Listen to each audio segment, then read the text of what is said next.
Before we go ahead and look at these basic functions, I just want to refresh your memory on how to use a table of values. This is something that we looked at when we were dealing with linear equations, and it's something that you can use anytime you have a function and you want to get a rough idea of what it looks like in the xy plane. Here, I've decided to use the function 2x squared, and what we could do is we could select some x values, so I'm going to choose 3 x values, -1, 0, and 1.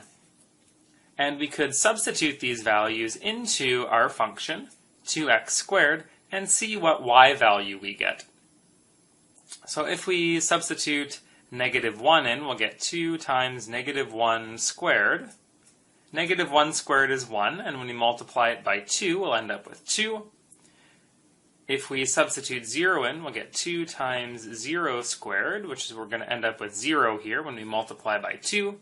And then finally, if we substitute in 1, we're going to get 2 times 1, which is 2. So these give us ordered pairs. Our first ordered pair is -1, comma 2. So -1, 2 is going to be somewhere up here. Let me just fill in that ordered pair for us. So here's one ordered pair on our function. Our next one is 0, 0. And that's right here at the origin.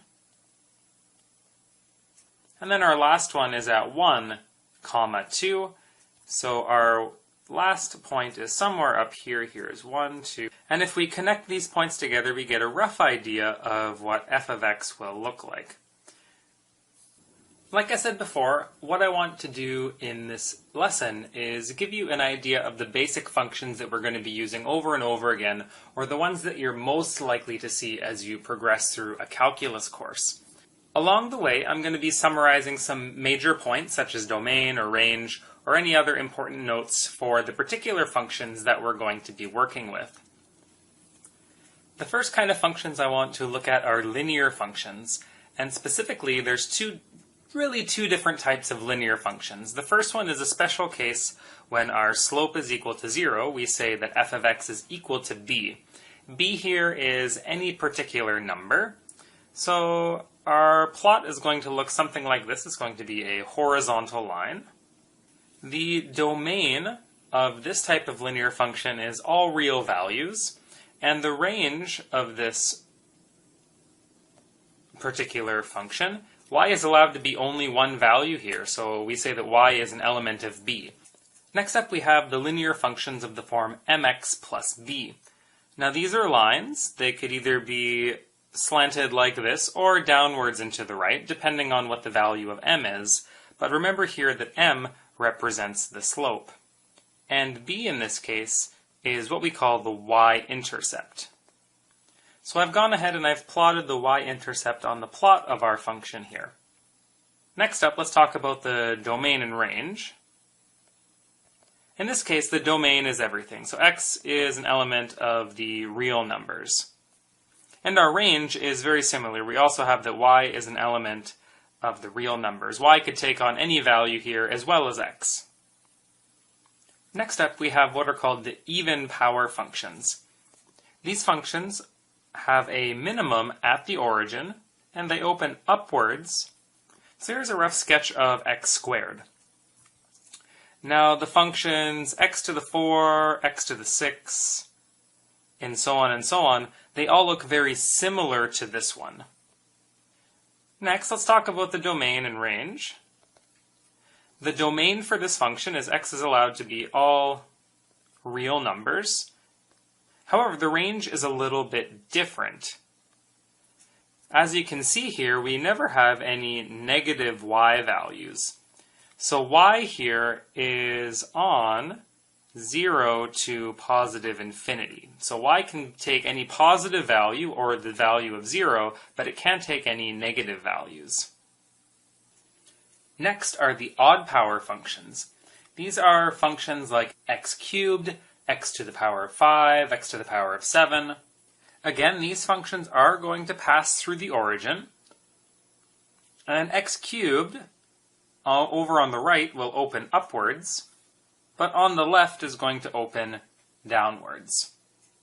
Now all x values and all y values are covered by odd power functions, so the domain is x can be any real number, and the range of these particular functions is going to be y can be any real number. Next we have the even root functions. These are functions like f of x equals the square root of x, the fourth root of x, the sixth root of x, and so on. Now we are allowed to input the value of 0 into an even root function, and if we do that, we end up getting an output value of 0. So these functions begin at the origin, and then as we move to the right on the x-axis, their shape is something like this. Remember that because these are even root functions, they are not defined over here where values of x are negative. And that's because their domain is all values that are greater than or equal to 0. And the range of these functions is similar. We have that y can be 0 or anything bigger than 0. Next are the odd root functions. These are functions like the cubed root of x, the fifth root of x, the seventh root of x, and so on. These functions are also going to pass through the origin point at 0, 0.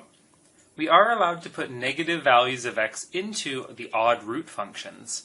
And when we do input a negative value for x, we're going to get a negative value of y.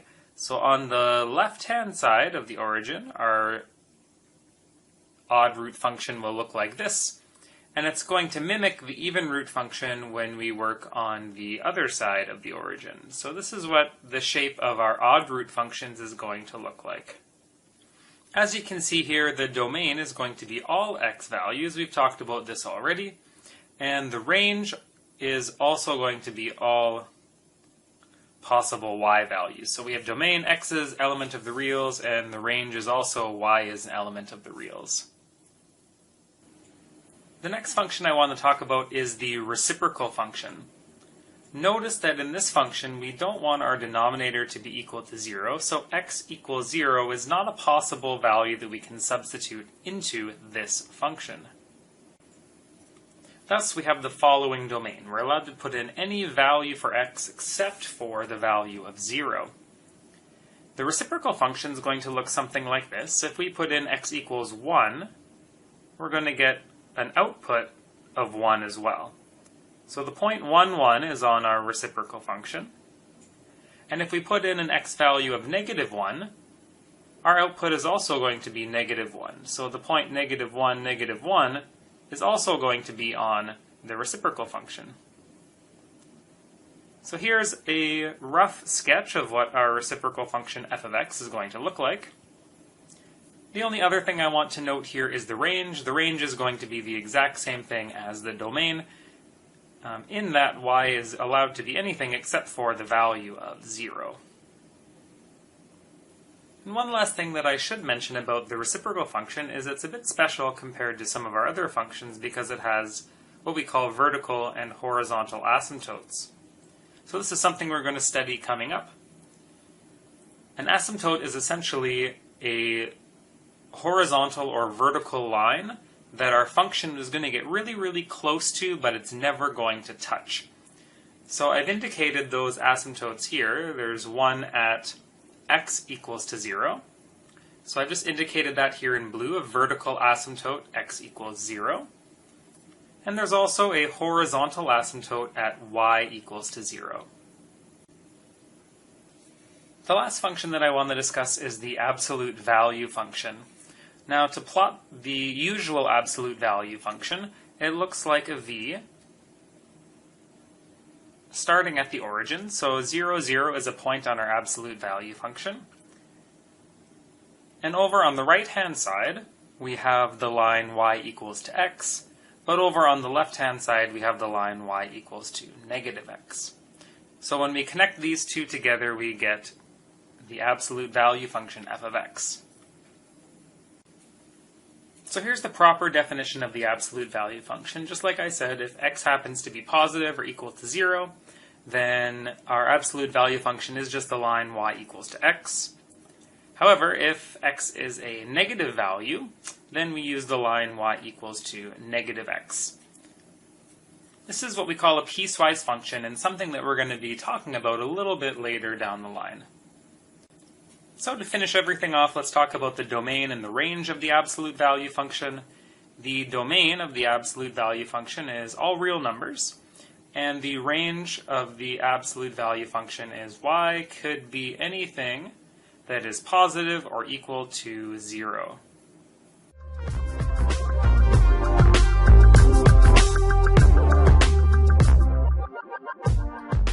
Alright, my little epsilons, stay positive.